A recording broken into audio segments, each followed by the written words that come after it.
Oke, kita mulai ya. Oke, assalamualaikum warahmatullahi wabarakatuh. Jumpa lagi di pembelajaran biologi bersama saya Pak Hadi ya. Kita hari ini spesial. Hari ini spesial karena kita mengadakan pembelajaran di Ragunan Zoo ya. Jadi kita melakukan virtual tour untuk mempelajari hewan-hewan vertebrata khususnya ya di Ragunan Zoo ya. Nah, sebelum kita mulai pembelajaran kita hari ini, ada baiknya kita berdoa dulu yang dipimpin oleh ketua kelas. Silakan Atta. Mari teman-teman, sebelum kita memulai pembelajaran hari ini, kita berdoa terlebih dahulu. Berdoa dimulai.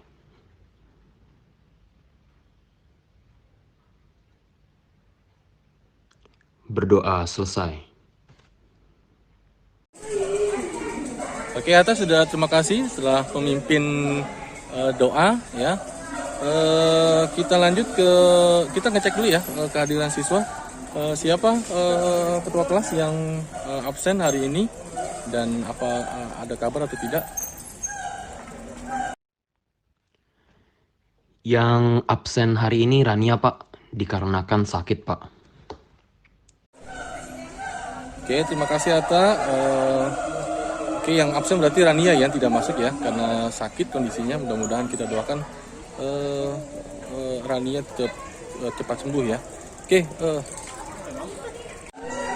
Nah, tujuan dari proses pembelajaran kita hari ini di Ragunan Zoo adalah untuk mengelompokkan hewan-hewan berdasarkan karakteristik ya dari hewan tersebut ya, berdasarkan ciri-ciri yang kita amati nanti ya. Nanti ada mungkin dari penjelasan Pak Andi atau juga kalian bisa mungkin tahu ya tambahan-tambahan dari literatur lain.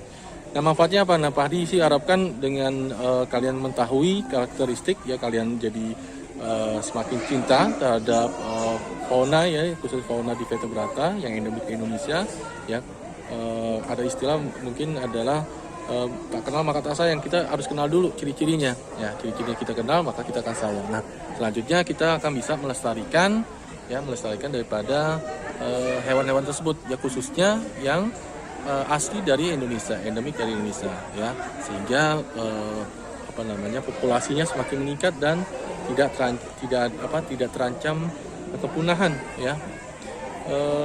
Sekarang ini memang kondisinya pada ada beberapa hewan yang mengalami diambang kepunahan ya. Nah, itulah yang membuat kalian harus peduli dan melestarikan daripada lingkungan ya. Tadi nggak berharapkan kalian bisa menjadi seorang biologi, tapi jadilah pemimpin yang berwawasan lingkungan dan pengusaha yang berwawasan lingkungan, sehingga nanti kelestarian dari lingkungan bisa terus terjaga. Oke, sebelum kita masuk ke proses pengamatan ya, nanti kita akan berkeliling ke Ragunan Zoo ya. Mungkin Pak Hadi ingatkan ya tentang jadi kelompok dari animal itu ada dua, jadi jenis dari avertebrata dan invertebrata. Nah, kira-kira siapa yang tahu tentang perbedaan dari kelompok ini? Saya, Pak. Hewan avertebrata tidak mempunyai tulang belakang, sedangkan vertebrata mempunyai tulang belakang. Saya, Pak. Kalau hewan avertebrata mempunyai simetri tubuh yang radial atau bilateral, sedangkan hewan vertebrata hanya simetri bilateral saja. Oke, terima kasih atas jawabannya ya, betul sekali tadi jawaban dari teman-teman kalian ya, dari berbagai macam perbedaan karakteristik hewan invertebrata dan avertebrata. Tadi dia sudah sebutkan avertebrata tidak bertulang belakang dan vertebrata mempunyai tulang belakang. Untuk kalian tahu, mungkin teman-teman juga mungkin ada yang jarang juga ya ke Ragunan ya. Jadi Ragunan ini sebenarnya usianya sudah tua ya, kebun binatang. Cuma memang waktu dulu ya itu masih di daerah Cikini di Jakarta Pusat ya. Ragunan sekarang ini berada di Jakarta Selatan. Dahulu itu dibuat oleh pemerintah kolonial Belanda ya di atas tanah tokoh nasional ya yang bernama Raden Saleh ya di daerah Cikini. Nah, lalu tahun 1969 oleh Gubernur Ali Sadikin dipindahkan prosesnya ke Ragunan. Nah, Ragunan saat ini mempunyai luas sekitar 147 hektar ya, dengan koleksi hewan ya sekitar 2.500 jenis hewan ya. Jadi sangat banyak sekali ya. Mudah-mudahan itu bisa bermanfaat untuk kalian. Karena yang pertama kita akan ke kelompok dari reptil ya. Oke, kelompok reptil, kira-kira siapa yang mengetahui jenis reptil ya. Jadi reptil ini nanti ada buaya, juga ada ular ya. Nah, kira-kira siapa yang mengetahui perbedaan dari jenis ular berbisa dan tidak berbisa? Oke, tepat sekali ya jawaban dari teman kalian bahwa memang jenis dari hewan berbisa, ular berbisa dan tidak berbisa bisa dilihat dari bentuk kepalanya dan warnanya. Jadi bentuk kepalanya nanti pada hewan berbisa itu berbentuk segitiga ya, sedangkan yang tidak berbisa lebih condong bulat. Sedangkan warnanya memang hewan berbisa nanti cenderung lebih cerah ya, nanti ada yang berwarna merah ya, berwarna kuning, biru dan sebagainya. Sedangkan yang tidak berbisa lebih berwarna natural ya, alam, misalnya coklat, hitam ya, campuran dari itu dan sebagainya. Oke, hewan yang pertama ini kita amati adalah jenis dari sanca sawah ya, atau albino. Ini merupakan jenis hewan atau ular yang tidak berbisa. Nah, bisa kita amati dari karakteristiknya. Nah, itu bisa kita lihat bentuk kepalanya tidak tidak meruncing ya, seperti bentuk segitiga ya. Warnanya juga ini, kalau warnanya disebabkan karena mutasi genetika ya, jadi itu menyebabkan warnanya menjadi albino ya, nanti mungkin ada di kromosom seksualnya. Sedangkan karakteristik lain ini bisa kita lihat ya, dalam proses pencarian mangsanya ini menggunakan lilitan ya. Jadi nanti dalam proses pembunuhan ini nanti dia akan melilit ya, jadi meremukkan daripada tulang rusuk sampai dengan paru-paru ya. Pada hewan sanca ini juga bisa berkarakteristiknya juga mempunyai kekuatan yang sangat besar ya dalam proses pelilitan. Oke, jenis ular yang kedua ini adalah sendok raja atau Pyogoshana. Ya, ini jenis hewan yang berbisa. Ini bisa kita amati dari bentuk kepalanya yang berbentuk segitiga ya. Walaupun warna kulitnya tidak cerah ya, tapi itu tidak menandakan dia nggak berbisa, tapi berbisa dia. Nanti bentuk kepalanya kepalanya itu akan bisa berdiri ya untuk menyerang mangsanya. Nah, jenis Pyogoshana ini dia mempunyai toksin berupa neurotoksin ya, jadi dia menyerang sebagian saraf ya. Jadi bagi orang yang terkena itu akan melemahkan fungsi dari sarafnya ya, sehingga nanti menjadi sampai lama-lama adalah terjadinya kematian. Nah, pada hewan Pyogoshana ini jenis ular juga ya, dia punyai respon untuk mendeteksi mangsanya itu dengan organ yang disebut dengan organ Jacobson. Saya ingin bertanya, ada di bagian mana bisa pada ular ya Pak? Nah. Ya. Oke, dari pertanyaan teman kalian ya, bagian mana bisa ular itu ada? Jadi dia berada di atas daripada rahang di taring ya. Jadi ada di rahang atas, di maksila. Jadi di taring bagian atasnya itu nanti ada saluran ya, sekitar 20 mili ya, untuk menyalurkan bisanya. Jadi pada saat ular itu bergigit, jadi saluran itu akan menyalurkan bisanya untuk masuk ke dalam tubuh si mangsanya. Saya ingin bertanya Pak, jenis-jenis racun pada ular apa aja ya Pak? Oke, susunan kimia pada ular berbisa itu nanti ada beberapa jenisnya, memang lebih banyak ke protein enzimatik ya. Ini nanti terdiri dari beberapa macam polipeptida, misalnya pada fosforilase juga ada polipeptidase, ya, poliesterase dan sebagainya. Nah, tetapi sebagian besar itu memang adalah air ya, jadi sebagian besar itu air. Nah, itu adalah susunan kimia pada ular berbisa. Oke, kita ke kandang primata sekarang ya. Nah, primata sendiri nanti dibagi menjadi dua kelompok, yaitu kelompok dari monyet dan kera. Nah, kira-kira siapa yang bisa memberikan perbedaan daripada jenis monyet dan kera? Apakah ada perbedaannya atau sama saja? Saya, Pak. Perbedaan keduanya pun dapat dilihat dari ciri fisiknya. Cara cepat untuk mengetahui perbedaan antara monyet dan kera adalah dengan melihat ekornya. Karena hampir semua monyet memiliki ekor, sedangkan kera tidak memiliki ekor. Tubuh mereka juga berbeda. Monyet pada umumnya memiliki tubuh lebih kecil dan dada sempit.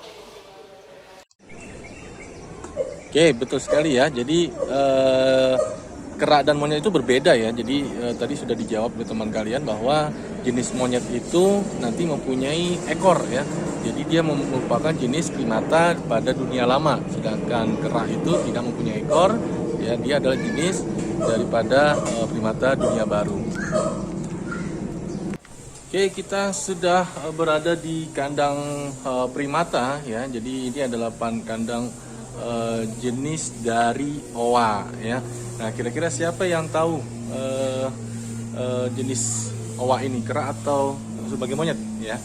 Nah, betul sekali ya. Jadi kera pada jenis owa ini adalah jenis dari kera ya. Ini bisa terlihat dari tidak adanya buntut ya atau ekornya. Nah, beberapa jenisnya ini bisa kita lihat ya. Misalnya ya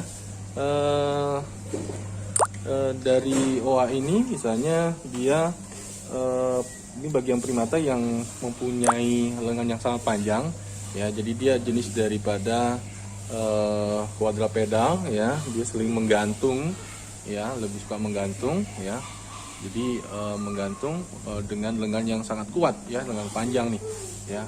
Beda nanti dengan jenis pada lutung ya. Jadi dia akan menggelantung, lebih banyak menggantung. Nah, pada tubuhnya juga ini cukup lumayan besar juga, 80 cm dengan berat sekitar 6 kilo ya. Nah, ini adalah endemik dari Pulau Jawa ini ya, owa Jawa ini. Dia ciri khasnya juga dia lebih langsing ya dan lebih seksi kalau lagi jalan itu ya.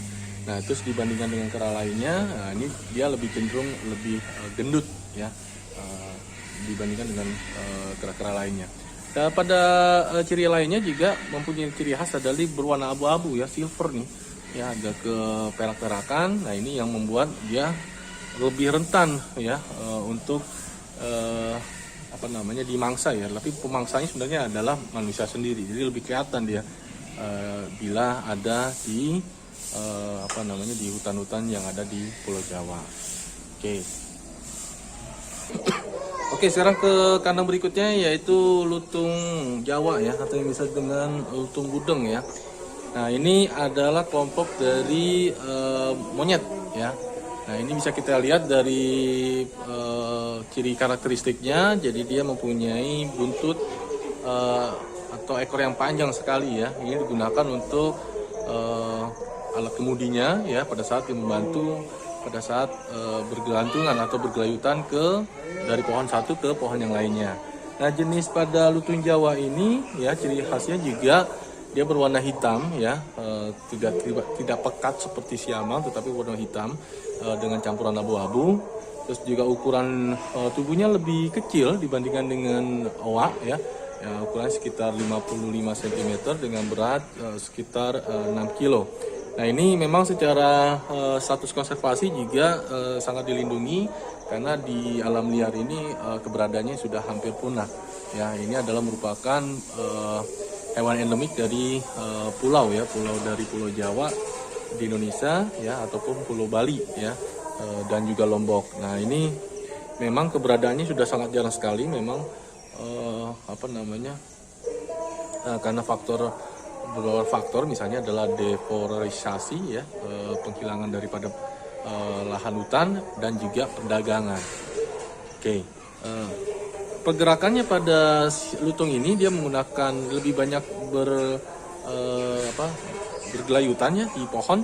Dengan ekor yang panjang dia memberikan efek yang seimbang di dalam pohon Oke, sekarang kita sedang menuju ke kandang Aves. Nah, dari kandang Aves ini kita akan melihat hewan ya, elang bondol ya. Jadi ini adalah hewan yang sebagai endemik di Jakarta ya, endemik di Jakarta. Apa sih ciri-ciri dari elang ini ya? Jadi ciri-cirinya adalah yang pertama dari bentuk paruhnya. Bentuk paruhnya itu di bagian paling atas dia bagian paling atasnya itu akan memanjang dan akan meruncing ya. Jadi dia digunakan untuk mencabik daripada mangsanya atau dagingnya. Nah, ciri yang kedua kepada bagian elang adalah dari bentuk cakarnya ya. Cakarnya ini nanti digunakan untuk mencengkram daripada mangsanya juga. Oke, kita akan berada di hewan gajah ya. Ini adalah hewan yang terakhir yang kita amati. Oke, ini adalah gajah Sumatera. Nama latinnya adalah Elephanus maximus sumatraensis ya. Ini merupakan gajah terkecil di dunia ya, jika dibandingkan dengan gajah-gajah yang ada di Asia lain atau di Afrika. Nah, ini bentuknya sangat kecil dan dari telinganya bisa juga dari karakteristik telinganya berbentuk segitiga ya, sedangkan gajah Afrika itu berbentuk kotak ya. Pada gajah sendiri ini uniknya mempunyai belalai ya, mungkin kalian sudah tahu bahwa belalai ini mempunyai ribuan otot ya. Jadi bagaimana gajah itu bisa. Oke, itulah 20 jenis hewan yang sudah kita amati ya di Ragunan Zoo ini ya. Semoga itu bisa menjadi bekal ilmu kalian ya, untuk mengetahui perbedaan dari karakteristik atau ciri-ciri dari hewan-hewan yang kita amati. Nah, sebelum Bapak akhiri, mungkin dari teman-teman bisa menyampaikan kesimpulan dari proses pembelajaran kita ya.